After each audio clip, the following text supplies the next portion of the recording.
hemos aquí hablado, ¿no? Ey, no solamente es García Luna, están señalando a Luis Cárdenas Palomino como era el que, como el que se reunía con los narcos y muchas veces le llevaba los sobornos, de acuerdo a los testimonios de estos testigos que ha presentado la Fiscalía en el juicio contra Genaro García Luna. Bueno, pues Pablo Gómez, el titular de la UIF, denuncia que el Poder Judicial ampara y protege a Luis Cárdenas Palomino y que por ese amparo lo tiene que sacar de la lista de los bloqueados, pero con pruebas también. Exhibe esta red corrupta de García Luna. Ojo, no solamente Cárdenas Palomino, regreso a García Luna, porque hasta 2 Lamborghinis manejaba el señor. Es importante esto de la inteligencia financiera. Seguir el rastro del dinero, diría el presidente Andrés Manuel López Obrador. ¿Por qué?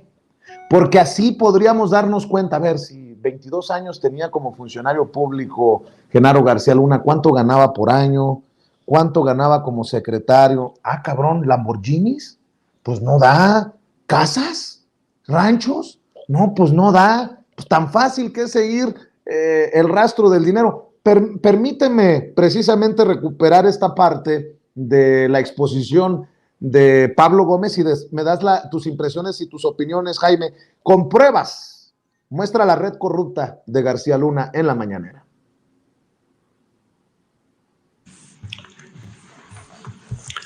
Gracias. Buenos días. Vamos a, por decisión del presidente, a presentar algunos datos relevantes sobre el juicio que se lleva a cabo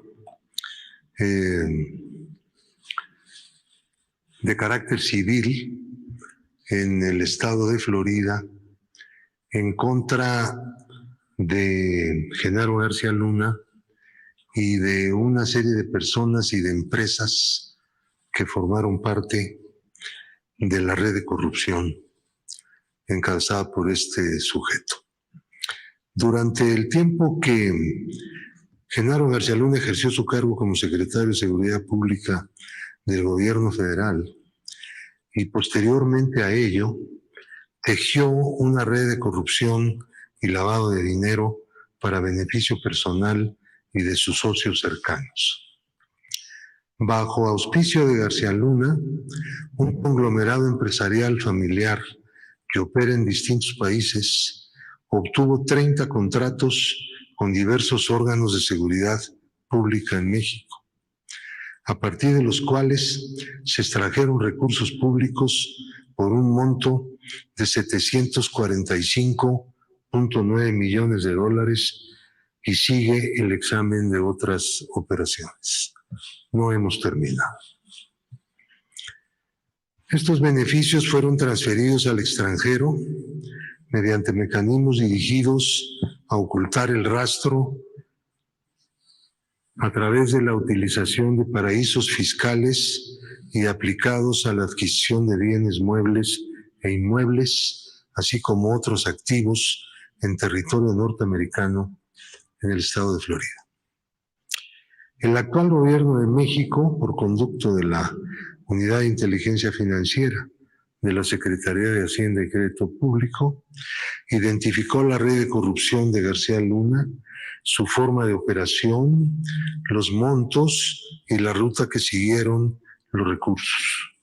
En consecuencia, incluyó en la lista de personas bloqueadas a quienes participaron en esta confabulación y presentó denuncias ante la Fiscalía General de la República el 24 de diciembre de 2019 por hechos relacionados con delitos de corrupción, delincuencia organizada y operaciones con recursos de procedencia ilícita conocido como lavado de dinero. El gobierno mexicano presentó una demanda civil el 21 de septiembre de 2021 ante el Tribunal del 11º Circuito Judicial del Condado de Miami-Dade, Florida, para la recuperación de los activos adquiridos con los recursos extraídos del erario mexicano y ubicados en ese estado norteamericano con la intención de resarcir el daño generado al Estado de nuestro país. El proceso civil es independiente al juicio penal, al que está sujeto García Luna en Brooklyn, Nueva York. En cuanto a México, los procesos penales siguen su curso y el gobierno espera que abarquen también los peculados y contrataciones indebidas cometidos mediante redes de corrupción encabezadas por García Luna. Durante 20 años, incluyendo dentro de estos los 6 años del gobierno anterior, en que siguió operando esta red de corrupción de García Luna, cuando ya no era servidor público. Tenemos un listado. Bueno, hay que decir, mi querido Jaime, que esto es más allá del juicio contra Genaro García Luna en Nueva York. Por eso es tan importante desmenuzarlo, ¿no? Aquí no estamos hablando necesariamente del Mayo, del Chapo, de los Beltrán Leiva, del Conejo. Estamos hablando de los Mancera, de los Miguel Ángel Osorio Chong. ¿Voy bien o me regreso, Jaime? No, yo creo que, a ver, yo diría que el juicio que ha entablado México, un juicio de carácter civil en Florida, digamos que es una de las patas del proceso que se le sigue a García Luna en Nueva York. En Nueva York estamos contemplando en cámara lenta un proceso en el que se desnuda a Genaro García Luna como el operador que estableció acuerdos bajo la mesa con los cárteles de la droga. Se habla de cifras, se habla de cuánto recibieron, incluso quiénes se beneficiaron, medios de comunicación, intermediarios, como el exgobernador de Coahuila, pero siempre que hay un juicio, una de las quejas que siempre salen a relucir es qué pasa con los recursos que fueron sustraídos, que fueron robados, ¿no? Más allá de lo que obtuvieron gracias a su colaboración con el narco. Y yo creo que este juicio, este juicio que ha entablado el gobierno de México en Florida, es de alguna manera, cubre un ángulo importantísimo, porque es la recuperación de los bienes robados, sustraídos al Estado mexicano, a las arcas mexicanas. Y yo creo que esto, de alguna manera, también le tapa el ojo al macho para todos aquellos que nos hemos considerado insatisfechos o frustrados por el hecho de que casi siempre se le juzgue a ladrones, a colaboradores con el narco, solamente en Estados Unidos y en México no se haga nada. Pues este juicio que ha entablado el gobierno de México en Florida precisamente intenta cubrir este déficit, esta sensación de déficit, esta frustración que tenía mucha de la ciudadanía al decir, bueno, sí, lo juzgan lo que ustedes quieren, pero al final sus hijos, su esposa, sus familiares, sus socios van a quedarse con las manos llenas de todo lo robado. Entonces, yo creo que eso es por un lado, y además yo creo que es justo, es legítimo que el gobierno de México intente recuperar esos más de 740 millones de dólares que fueron prácticamente sustraídos de forma ilegal de las arcas nacionales. Y esto demuestra también un segundo ángulo que a mí me parece fascinante, la forma en que el sistema bancario ha operado de manera con un elevadísimo grado de impunidad para desviar dinero, para lavar dinero. Y este es uno de los terrenos en los que el gobierno de México tendría que buscar y pedir, solicitar mayor colaboración de la banca internacional y del gobierno de Estados Unidos. Siempre yo he dicho que evidentemente el dinero del narco y el dinero del crimen organizado internacional del que formó parte y Genaro García Luna, el dinero fluye sin ningún problema, sale a través de contratos ficticios a través de empresas tapaderas, que inmediatamente es succionado hacia paraísos fiscales y de esos paraísos fiscales son regresados a bancas comerciales de Estados Unidos.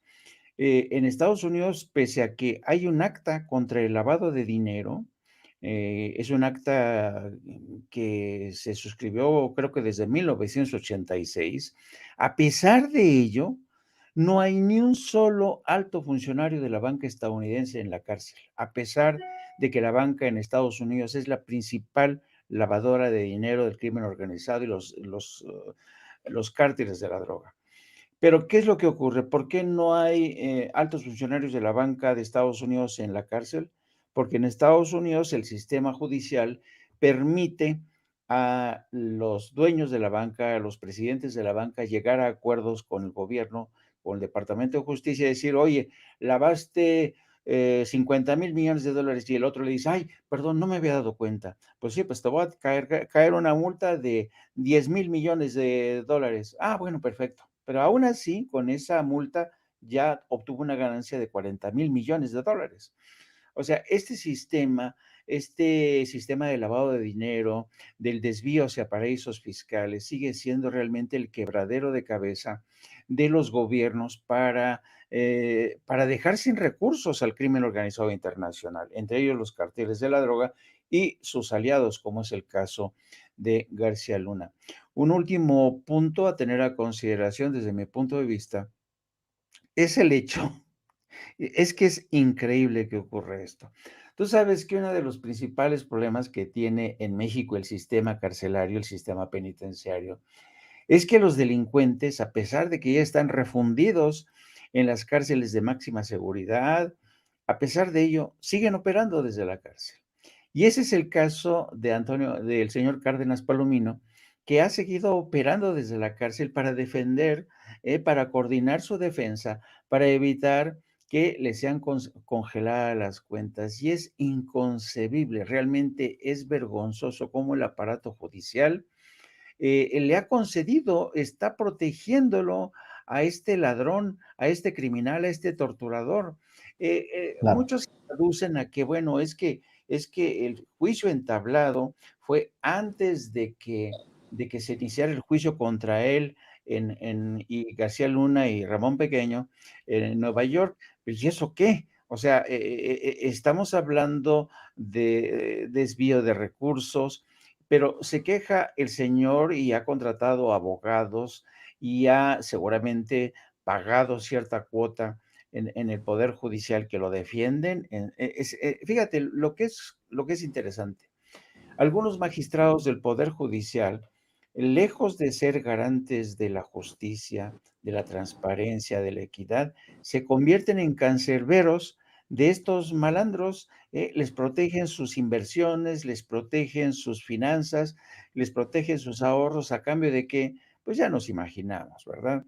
Entonces, yo creo que esto apesta, querido Vicente, y qué bueno que el presidente y Pablo Gómez le dieron esta exhibida al aparato judicial y además, como dijo Pablo Gómez, no hay recurso de apelación. Entonces, esto es escandaloso realmente por donde se le mire, y es escandaloso, doblemente escandaloso porque Cárdenas Palomino consigue esto desde la cárcel.